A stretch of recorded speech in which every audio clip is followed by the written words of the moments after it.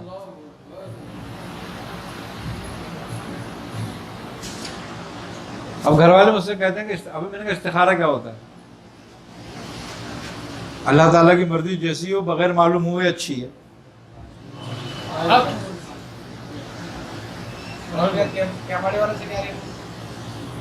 وہ ان سے بابا سے جو وہ تھے، ہاں وہ ان کا ایک ذکر تھا، وہ اس کو کرتے تھے اور انہوں نے مجھے اس کی تعلیم کی تھی اس ذکر کی، تو وہ میں آج تک کرتا ہوں. اس کا ذکر اللہ کا ذکر تھا ان کا وہ.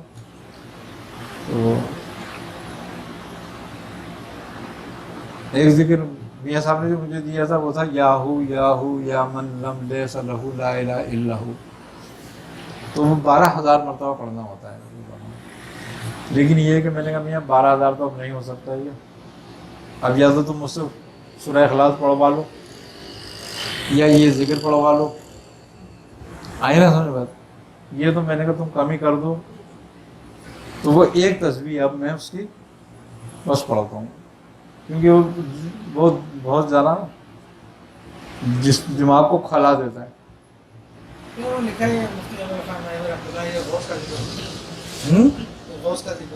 ہاں میاں صاحب تو یہی فرماتے تھے کہ یہ غوث مقام غوثیت کے لیے ذکر ہے، یاہو یاہو یا من لم لیس لہ لا الہ الا ہو. تو میں نے تو یہ سمجھ لو پہاڑی پہ بیٹھ کے اس کے بارے میں یہ کہ اس کو سائے میں نہیں پڑھنا ہوتا. تو رات دن جو ہے نا ہم نے سمجھ لو پہاڑی پہ بیٹھ کے گزارے تھے اس کے. تو وہ 9 مہینے کا ذکر تھا، 9 مہینے کیا تھا میں نے.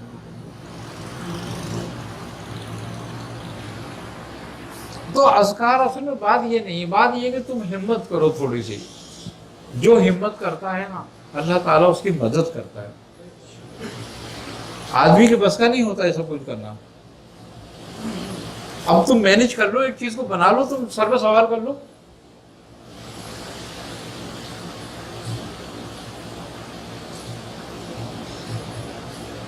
آئی نا سر آسائے مصفے کا ذکر تھے، مجھے دیا 10 اسم تھے وہ.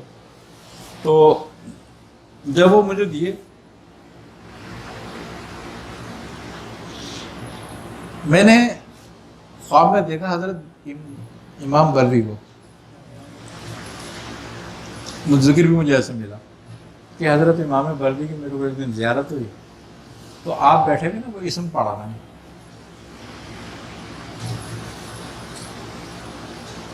تو بڑا نوری نور ہو رہا ہے، ہر طرف تجلیات نور کی ہو رہی ہیں اور آپ بیٹھے ہوئے اس کو پڑھ رہے ہیں. تو میں کسی سے پوچھ رہا ہوں کہ یہ کون ہے؟ انہوں نے کہا یہ امام بردی ہیں. تو انہوں نے میری طرف دیکھا تو مجھ سے کہہ رہے ہیں کہ یہ پڑھو یہ پڑھو، اور وہ زور زور سے اسم دہرا رہے ہیں. مجھے ایک لفظ یاد رہ گیا اس کا بس شروع کا، باقی میں بھول گیا. ہاں بس یہی مجھے یاد رہ گیا، باقی میں بھول گیا. اب میں جب صبح اٹھا میں بڑا یاد کر رہا ہوں، 10 نام تھے لیکن ایک یاد مجھے بار بار شذائیو آ رہا، شذائیو. اب میں اپنے ہمارے پیر بھائی تھے ان سے میں نے پوچھا، میں نے کہا یار ایک بات بتاؤ کہنے لگا. میں نے رات کو میں نے ایسے تو خواب دیکھا اور یہ دیکھا میں نے. اب وہ اچھا انہیں بھی نہیں پتا تھا اس بات کا. میں نے کہا وہ شذائیو اب ایک کہنے پتہ نہیں تو نے کیا دیکھ لیا. میں نے کہا نہیں میں نے یہ دیکھا ہے. اچھا خیر کوئی بات نہیں. میاں صاحب نہیں تھے اتفاق سے. 4 دن کے بعد میاں صاحب آئے. تو میں نے کہا میں میاں صاحب سے پوچھوں گا. تو جب میں گیا ملاقات کے لیے جا کے بیٹھا تو میرے ذہن میں بالکل بھی نہیں. تو بات ہونے لگی تو میاں صاحب بات کرنے لگے بزرگوں کی. تو بری شاہ امام کا ذکر انہوں نے شروع کر دیا، ان کی فضیلت بیان تھوڑا سا انہوں نے کری، اور فرمانے لگے کہ 10 اسم پڑھتے تھے وہ کمال کے اسم ہیں وہ۔ اب میرے کان کھڑے ہو گئے، میں نے کہا وہ کون سے اسم ہے؟ تو میاں صاحب فرمانے لگے اس میں ایک اسم ہے، پہلا شجاعی، دوسرا ہے لزرعی، تیسرا ہے دیوسن، منون، عالمن، اس طریقے سے انہوں نے 10 اسم بیان کر دیے۔ میں نے بولا میں میاں صاحب سے پوچھتا ہوں اس کا۔ اب 2 مجھے یاد ہو گئے، جب انہوں نے ایک دفعہ بیان کیا نا تو مجھے 2 اسم یاد ہو گئے، شجاعی اور لزرعی۔ اب میں نے کہا میں پوچھوں گا میاں صاحب سے آگے، تو جب میں نے کہا لوگ چلے جائیں پھر میں بات کروں گا۔ جب وہ لوگ اڑ گئے تو میاں صاحب کہنے لگے، ہمارے پیر بھائی تھے، وہ ایک پرچہ اور ایک پین لیا، میں وہ پرچہ اور پین لیا، انہوں نے لکھے تو مجھے دیے۔ تو انہوں نے آگے کاف آئی عین صاد حامل مین سین قاف بھی لگایا۔ تو میں نے دیکھا، میں نے کہا میاں یہ کہنے لگے کہ انہی 10 اسموں کی ہدایت تھی نا۔ تو میں نے کہا یہ تو اس میں کاف آئی عین صاد حامل مین سین قاف، انہوں نے کہا یہ ہماری طرف سے۔ میں نے کہا مجھے کیا کرنا ہے؟ کہنے لگے یہیں تک کرنا ہے۔ میں نے کہا اچھا، مجھے تو بڑا وہ ہوا کہ چلو بھائی، کہنے لگے پتہ کتنا کرنا ہے؟ میں نے کہا نہیں، کہنے لگے 10,000 مرتبہ روزانہ۔ میں نے کہا یہ کہ چکر میں پھنس گیا میں اب۔ میں نے کہا میاں میں تو سمجھ رہا تھا ایک آدھ تصویر ہوگی۔ کہنے لگے نہیں میاں، تمہارے سمجھنے کی کیا ہے؟ میں نے کہا پھر؟ کہنے لگے 10,000 بار روز کرنا ہے اس کو۔ میں نے کہا اچھا کتنے دن کرنا ہے؟ کہ نہیں یہ تو بعد میں پتہ چلتا ہے کتنے دن کرنا ہے۔ پھر میں نے نیت کری، میں نے کم سے کم چلو 40 دن تو کروں۔ پھر میں اس پہ لگ گیا، لیکن مجھے 120 دن کرنا پڑا۔ ان کا وہی معنی ہے کہ جو رب الشہید یہی علیحدہ ہے، یہ کچھ علیحدہ ہیں تھوڑے سے، لیکن ہیں بڑے کمال کے، اس میں کوئی شک نہیں ہے۔ پھر ہیں اچھا، پھر میاں صاحب نے مجھ سے کہا تھا ورد رکھنے کو 1000 مرتبہ کا، کہ اس کا 1000 مرتبہ روز ورد رکھو۔ ارے میں نے کہا میاں 1000 مرتبہ تو نہیں ہو سکے گا یہ تو۔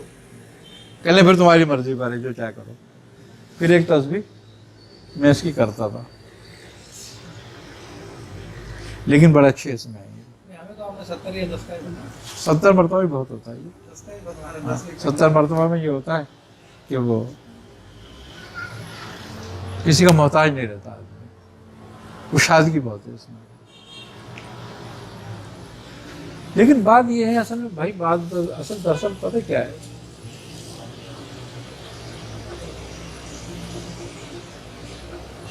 کچھ بھی پڑھ لو، اصل چیز ہے تمہاری توجہ بس، کہ جو چیز تم توجہ اور دل سے پڑھو گے نا بس وہی فائدے مند ہے۔ باقی تو آدمی ذکر تو بہت کرتا ہے، ہر آدمی یہ چاہتا ہے میں یہ بھی پڑھ لوں، میں یہ بھی پڑھ لوں، میں یہ بھی پڑھ لوں۔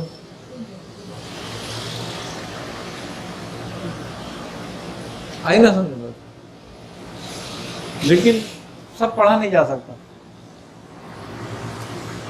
جو بس طبیعت کو بھا جائے نا، اور طبیعت جس پہ مانوس ہو جائے بس اس پہ لگ جاؤ، لیکن پھر وہیں بات آ جاتی ہے،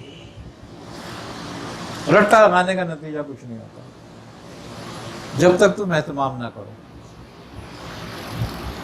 یعنی کہ کھانے پینے، اٹھنا بیٹھنا، سونا جاگنا، دیکھو عامل جو ہوتا ہے نا، ایک بات ہے، عامل کہتے ہیں عمل کرنے والے کو، تعویذ والے کو نہیں عامل کہتے تھے، عامل کا مقصد عمل کرنے والا ہے۔ جو عمل کرنے والے لوگ ہوتے ہیں نا، ان کی زندگی عام آدمی کی طرح نہیں ہوتی۔ اگر وہ عام آدمی کی طرح زندگی گزارنا چاہتا ہے نا تو ذلیل و خوار ہو جاتا ہے. اس کو تھوڑی سی ہٹ کے گزارنی ہوتی ہے, یعنی کہ عام آدمی سے نیچے گزارنی ہوتی ہے اس کو زندگی اپنی. زیادہ ہے پابندی ہوتی ہاں, عام آدمی سے اونچی نہیں گزارتا, وہ عام آدمی سے نیچے گزارتا ہے, وہ اسفل کرتا ہے اپنے آپ کو, اسی لیے اپنے آپ کو الگ کرتا ہے.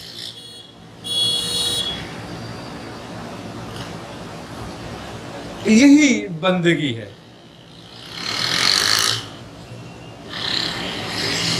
کیوں کہ ذکر اذکار جو ہے, بندگی جو ہے, وہ تمہیں عروج نہیں دیتی,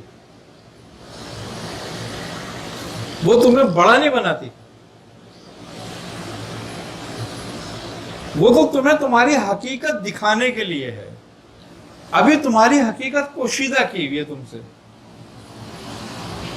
اور جب تم اذکار میں لگتے ہو تمہاری حقیقت کھلتی ہے تم پر. تو تم جب حقیقت کھلتی ہے تو تم اوروں سے کم ہو, زیادہ نہیں ہو. اب جو ذکر فکر جو عبادت تمہیں لوگوں سے الگ کرے, یعنی کہ بڑھا کر پیش کرے, تم میں تکبر لائے, تو تم اس کا مطلب ہو گمراہی پر ہو, فساد پر ہو.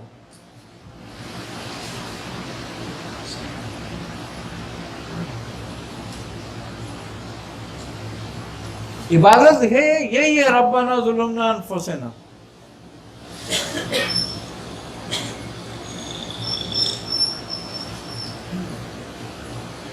وہ عبادت نہیں ہے کہ میں اس سے بہتر ہوں.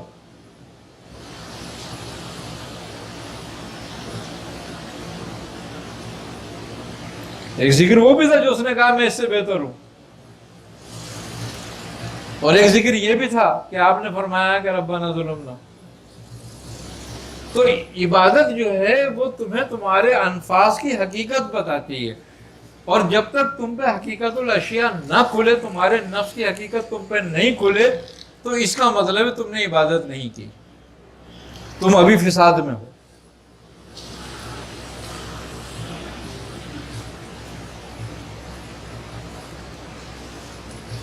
کہتے ہیں نا زندگی آمد برائے بندگی, اور زندگی پہ بندگی شرمندگی.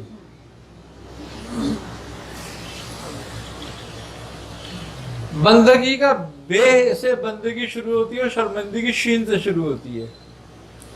یعنی کہ یہ عبد کی طرف راجے ہے, وہ شیطان کی طرف راجے ہے,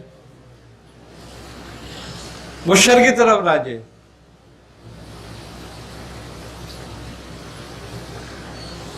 یعنی کہ بے بندگی زندگی جو ہے, شرمندگی کا مقصد یہی ہے کہ اگر بندگی تجھے بندہ نہیں بنا رہی اور خدا بنا رہی ہے, تو پھر تو شر میں مبتلا ہے. کیونکہ تکبر کس کو جیب ہے؟ اس ذات کو جس کی کوئی مثل نہیں. اسی لیے اس کو تکبر ہے نا کہ اس کی کوئی مثل نہیں ہے, اور جس کی مثل ہے اس کو تکبر کیسے؟ تو اس کی حقیقت بندگی میں ہے, وہ بندہ بننے میں ہے. اور کہتے ہیں بندگی کا بے جو ہے اس بات پر ہے کہ بندہ بندے سے نا امید ہو جائے.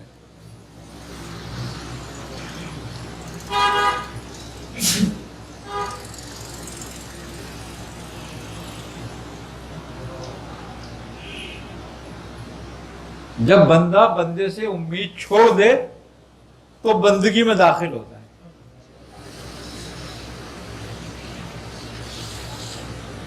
اور جب تک بندے کو بندوں سے امید رہے, جب تک سمجھ لو بندگی میں داخل نہیں ہوا.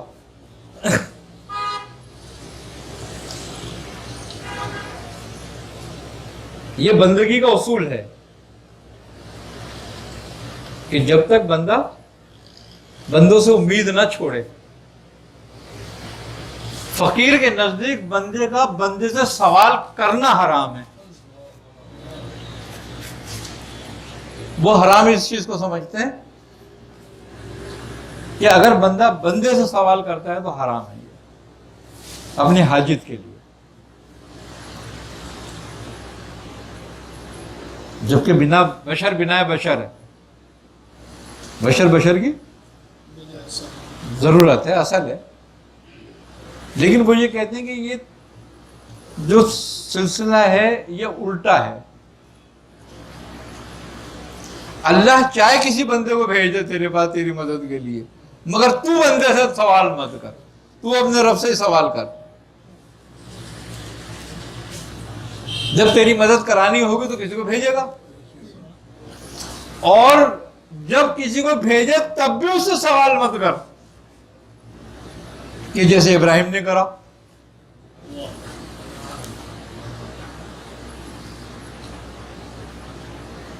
تب بولے بندگی میں آتا ہے تو، اور جب تو بندگی میں آتا ہے تو پھر تجھے خالی نہیں چھوڑا جاتا ہے صحیح، کیونکہ پھر وہ تیرا معبود ہے.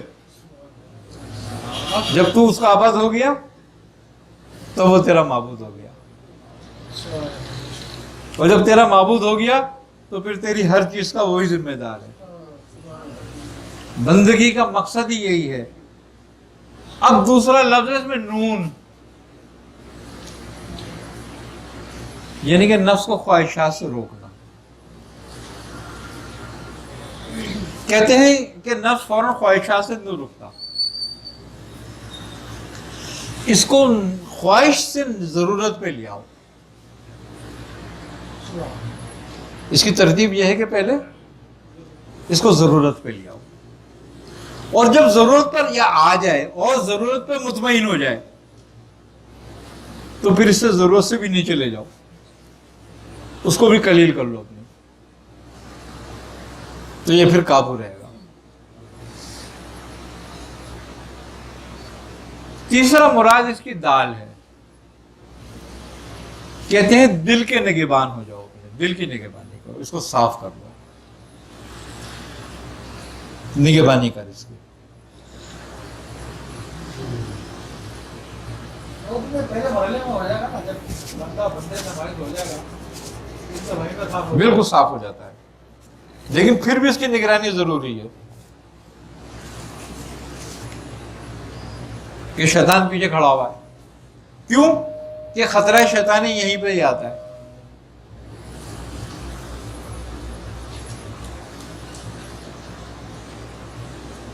پھر کہتے ہیں کہ کاف سے مشتق ہے اس کا مطلب ہے کفایت کرنا، کہ اپنے رب کو ہی اپنا کفیل بنا لے، کہ رب المشرق والمغرب لا الہ الا هو فاتخذہ وکیلا.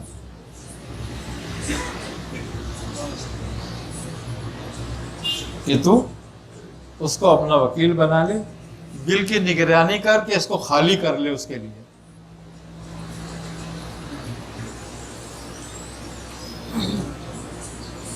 آخر ہے یہ اس کا کہ ایسا یاد میں مشغول ہو جا کہ وہ تبدل علیہ تبدیلا، کہ اس کے سوا سب فراموش ہو جائے. جب یہ 5 کام پورے کرے گا تو بندگی میں داخل ہوگا.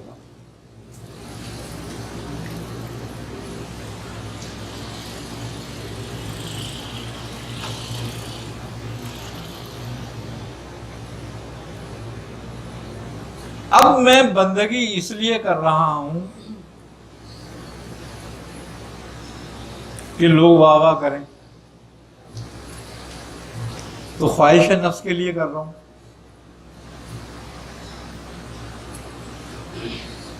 کیونکہ نفس کی خواہش ہے کہ میں علیحدہ نظر آؤں، لوگ میری تعریف کریں. جس کی حقیقت رب بیان کر رہا ہے،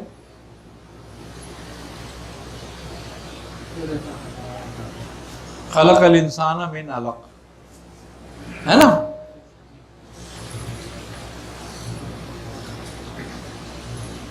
اور ہم نے اس کو ایک نطفے سے پیدا کیا. کیا؟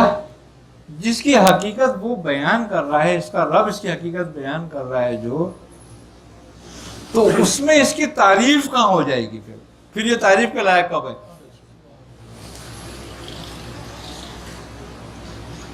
اور یہ اپنی تعریف کرانا چاہتا ہے، تو یہ تو شرک کر رہا ہے نا، کہ اس کے مقابل کھڑا ہو رہا ہے جس کی تعریف ہے. کہ سب تعریفیں جس کے لیے ہیں اس کے سامنے کھڑا ہو رہا ہے نا اپنی تعریف بیان کروانے کے لیے. تو کہ جب یہ لوگوں سے چاہتا ہے کہ میری تعریف کریں تو رب بھی لوگوں سے کیا چاہتا ہے؟ یہ سب تعریفیں اللہ کے لیے. تو بندہ اپنی تعریف چاہتا ہے کہ میری تعریف ہو. تعریف اس کی جس کی اس نے بیان کر دی.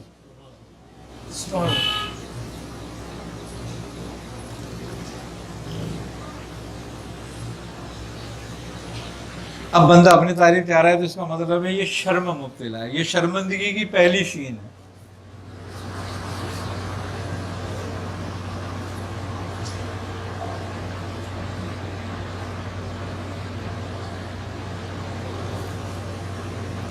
دوسری بات کہ متقی اور تقوی سے یہ اپنے ثابت کرنا چاہتا ہے کہ میں تعریف کے لائق ہوں، کہ میں متقی ہوں. اس کا مطلب ہے یہ شرمندگی کی رے ہے، ریاکاری میں مبتلا.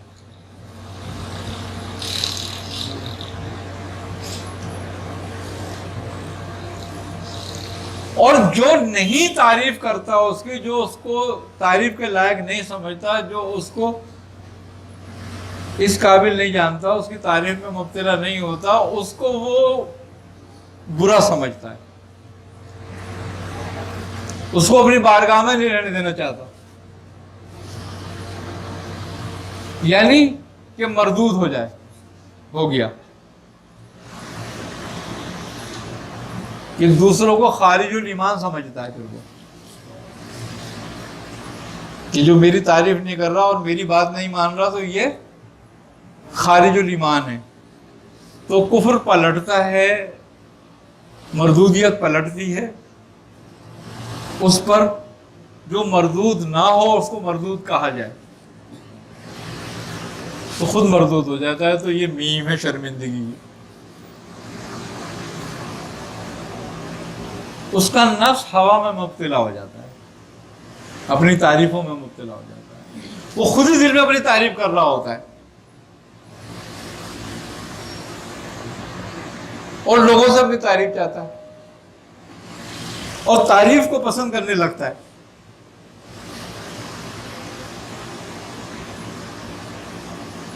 تو یہ شرمندگی کا نون ہے. دل اس کی دنیا کی محبت سے بھر جاتا ہے.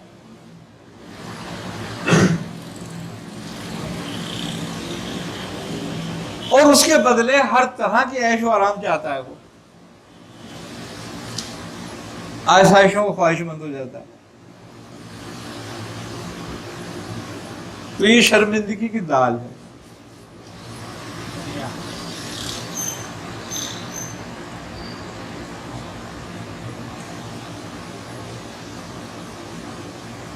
پھر وہ رب کی کفالت چھوڑ کر بندوں کی کفالت پہ آ جاتا ہے اور بندوں سے طالب ہوتا ہے کہ میری مدد کریں، میں یہ کر رہا ہوں دین کا کام، میرے تو عبادت کر رہا ہوں، میری مدد کرو. تو رب کی کفایت چھوڑ کے بندوں کی کفالت میں آ جاتا ہے. توکل سے الگ ہو جاتا ہے اور توکل میں ہی ہوتا ہے اپنے تئیں.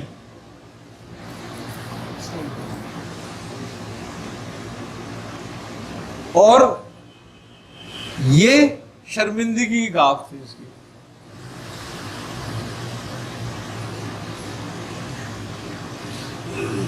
اور حقیقی یاد الہی سے غافل ہو جاتا ہے، اپنے نفس کی تعریف میں لگا رہتا ہے، اپنے ہی نفس کی عبادت کر رہا ہوتا ہے، اپنے رب کی عبادت سے غافل ہو جاتا ہے.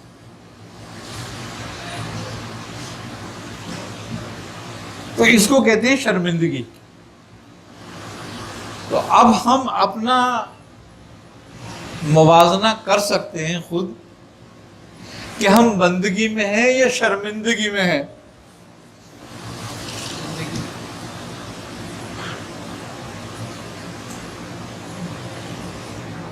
بھوکا کیوں رکھا جاتا ہے اس میں تمہیں؟ بھوک واحد چیز ہے جو بندے کو بتاتی ہے کہ تو بندہ ہے، محتاج ہے. بھوک سے زیادہ محتاجگی تمہیں کوئی چیز نہیں بتاتی. تمہاری محتاجگی کا احساس تمہیں بھوک سے زیادہ کوئی چیز نہیں دلاتی. اور پھر بھوک میں پتہ چلتا ہے تیری تعریف کیا ہے.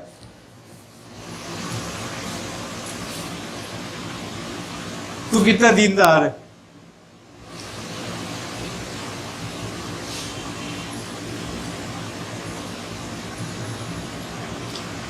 اس لیے بھوکا رکھا جاتا ہے. کم بولنے کا حکم کیوں آیا ہے؟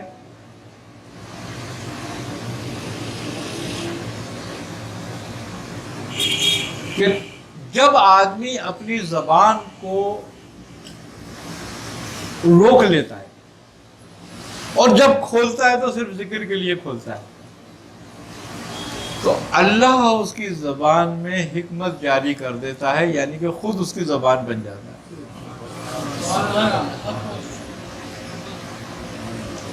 کیونکہ جب وہ زبان سے خالی ذکر اللہ کا کرتا ہے اور باقی روک لیتا ہے اپنی زبان کو، تو رب اس کی زبان کا کفیل ہو جاتا ہے، اس کی زبان کی کفایت کرتا ہے. مقصد یہ کہ جب اس کی زبان سے پھر جو نکلے گا وہ پورا ہوگا، اور اس کی زبان سے پھر وہی نکلے گا جو حق ہوگا. اور کم سونے کا اس لیے حکم آیا ہے کہ النوم اخوان الموت،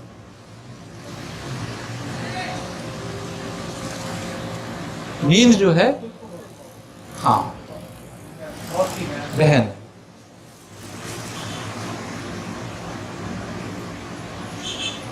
موت کائے کی ہے؟ نیند غفلت کی موت ہے. اور ذاکر کبھی غفلت کی موت نہیں مرتا.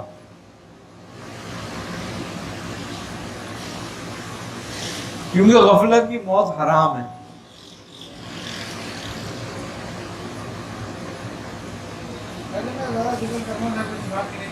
کم ہو جاتی ہے. آئی نا سمجھ بات؟ ہاں، ذاکر اپنے رب کا پرتو ہوتا ہے،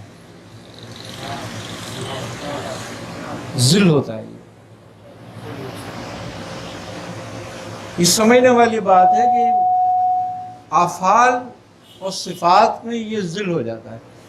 پہلے یہ ذل افعالی ہے، پھر ذل آثاری ہے، پھر ذل صفاتی ہے.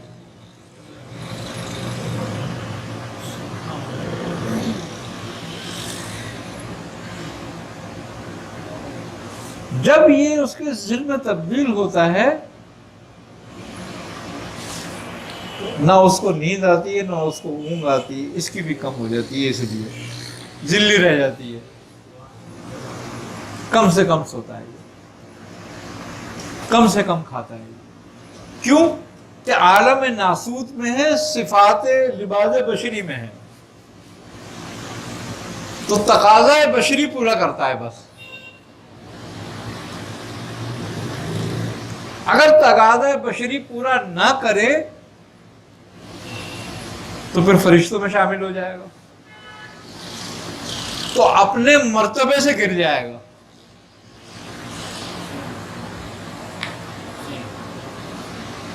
مرتبہ انسان کا بڑا ہے، فرشتے کا نہیں. تو اس لیے جو صفات بشریہ ہیں اس پر قائم رہنی چاہیے.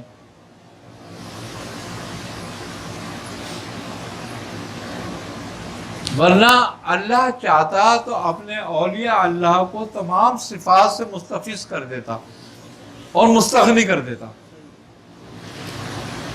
اور ایسا دکھایا بھی. حضرت شاہ بدی الدین بدوی جمال قطب المدار رحمۃ اللہ علیہ کے بارے میں اولیاء اللہ نے، بڑے بڑے محدثین، شیخ عبدالحق محدث دہلوی رحمۃ اللہ علیہ نے لکھا آپ کے لیے، اور مختلف شاہ ولی اللہ نے لکھا، اور بہت بڑے بڑے بزرگوں نے لکھا کہ 600 برس کچھ نہیں کھایا پیا.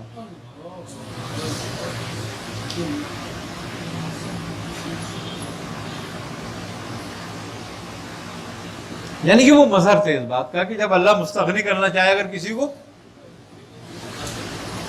تو استغنا بھی پیدا کر دیتا ہے. مقصد یہ ہے کہ یہ نہیں تھی کہ ان کی وہ اپنی صفات یہ ہو گئی تھی پیدا، اللہ جس کو مستغنی کرنا چاہتا ہے، دکھانے والی بات یہ کہ یہ بات ہے کہ وہ اپنے دوستوں میں کسی بات کا محتاج نہیں ہے.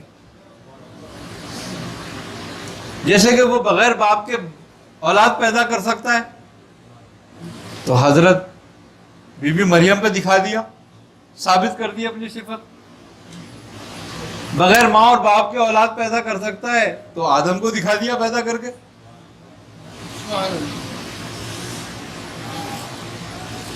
مقصد یہ کہ اس نے اپنی صفات کا ظہور جہاں جہاں کیا، اس میں ایک ظہور یہ بھی تھا کہ وہ جس کو چاہے کھانے پینے سونے بیٹھنے سے مستغنی کر دے، استغنا پیدا کر دے. اپنے نبیوں کو مار کے زندہ کر کے دکھایا نہیں.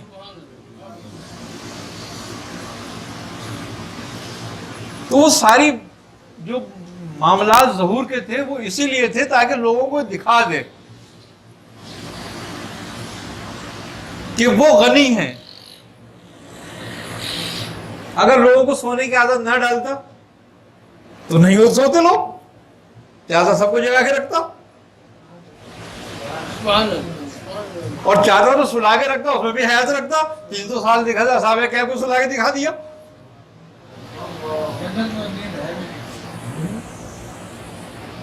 تو مقصد یہ ہے کہ وہ اپنی صفت کا ظہور کہیں بھی کر سکتا ہے، لیکن بات یہ ہے کہ بندہ بندگی کے ذریعے ہی اس کا ذل بنتا ہے.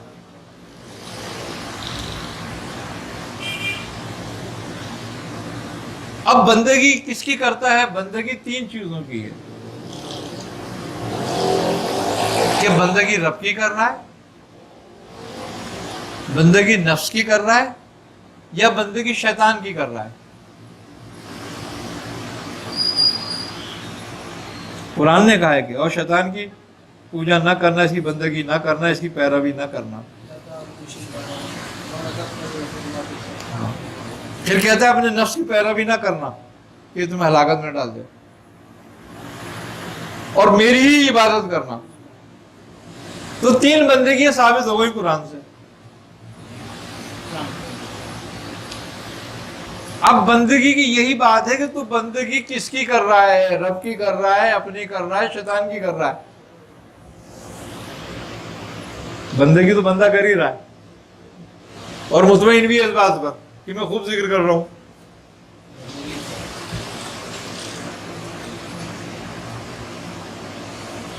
تو یہ 3 چیزیں جو ہے نا، کم کھانا، کم سونا، کم بولنا، تمہیں رب کی بندگی کی طرف لاتی ہیں. اسی لیے اس میں حکمت ہے ان تینوں میں یہ کہ اس کو اپناؤ.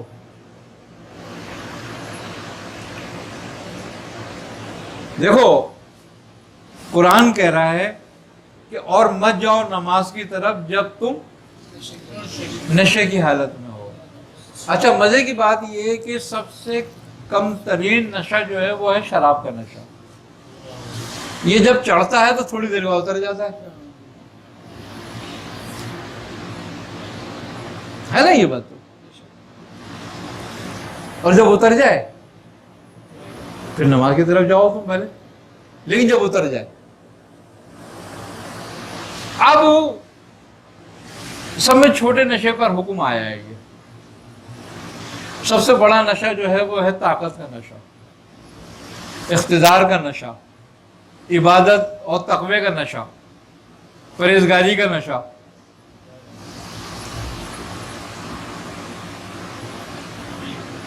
علم کا نشہ، شہوت کا نشہ.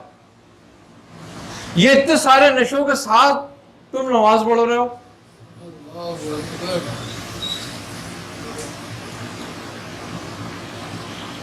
لیکن یہ بھوک، یہ پیاس، یہ نیند تمہارے سارے نشے اتار دیتی ہے.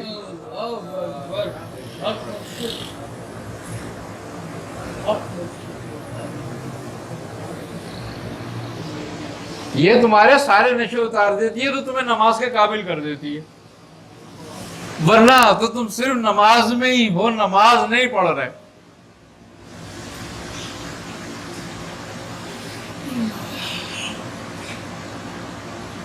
وہ کسی شاعر کا شعر ہے نا، وہ کہتا ہے کہ یہ اپنی مستی ہے جس نے مچائی ہے ہلچل.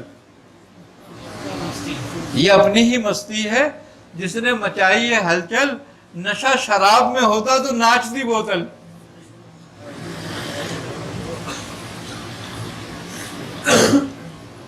شراب میں تھوڑی نشہ ہے، وہ تو اپنی مستی ہے تیری خود جو تجھ پہ سوار ہے. تو بات یہ ہے کہ یہ اپنی مستی ہے، ہر نشہ اپنا ہی ہے خود. کسی کو طاقت کا ہے، کسی کو کسی چیز کا ہے، کسی کو کسی چیز کا. جو نشے میں ہے وہ نماز میں نہیں ہے، لیکن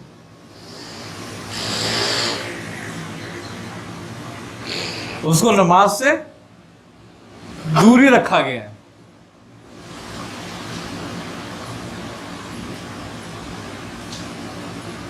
شریعت کی توجہ تو شراب پر ہی ہے، لیکن اہل تصوف کی توجہ تو ان نشوں پر بھی ہے. تو وہ کہتے ہیں کہ کیسے اترے گا نشہ؟ کہنے اس کو بھوگا رکھو. ہاں، تکبر کا نشہ کیسے اترے گا؟ کہنے اس کو ذلت اور رسوائی میں مبتلا کراؤ. اقتدار کا نشہ کیسے چڑھے گا؟ بولے محتاج کر دو. تو وہ یہ سب کچھ کیوں کرتے ہیں؟ پہلے نشہ اتارتے ہیں بندے کا تاکہ نماز کے قابل ہو جائے.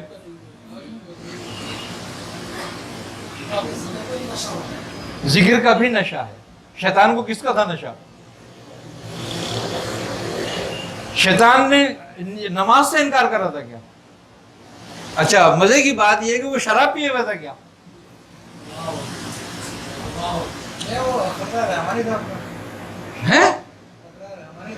وہ خطرہ رحمانی میں مبتلا تھا. جب تو کہا میں خیر ہوں. مقصد یہ ہے کہ اگر تو خود دعویٰ کرتا ہے نا تو کاذب ہے، اور جب تیرا رب تجھے کہتا ہے نا تو صادق ہے. آدم کو کہا سجدہ کرو، جبکہ شرک ہے نا غیر کو سجدہ کرنا. تو لیکن اس کا حکم جو ہے نا وہی شرک ہے اور وہی عبادت ہے. جس پر آ گیا حکم کہ نہیں کرنا وہ شرک ہو گیا، جس پر آ گیا حکم کہ کرو وہ عبادت ہو گئی. تو اس وقت حکم آ گیا تھا نا کہ کرو آدم کو سجدہ، لیکن اس میں نشہ کائے کا تھا؟ تکبر کا. اس کا مطلب یہ ہے کہ شراب کے نشہ تو نماز سے ہی دور کرتا ہے، لیکن تکبر کا نشہ رب سے دور کر دیتا ہے، خیر سے ہی دور کر دیتا ہے. تو کہتے ہیں کہ سب سے بڑا نشہ جو ہے وہ اقتدار کا نشہ، طاقت کا نشہ، دولت کا نشہ، تقوی کا نشہ، علم کا نشہ، ذکر کا نشہ، فکر کا نشہ. تو یہ تین باتیں تینوں سب نشے اتار دیتی ہیں بندے کی.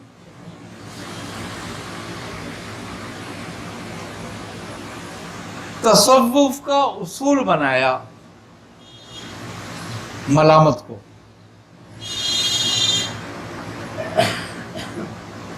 جب بندے کے میں یہ نشے دور نہ ہو رہے ہوں نا تو پھر انہوں نے کلیہ بنایا کہ اب اس کو اہل ملامات میں سے کر دو تاکہ لوگ اس کو لان تان کریں، برا بھلا کہیں.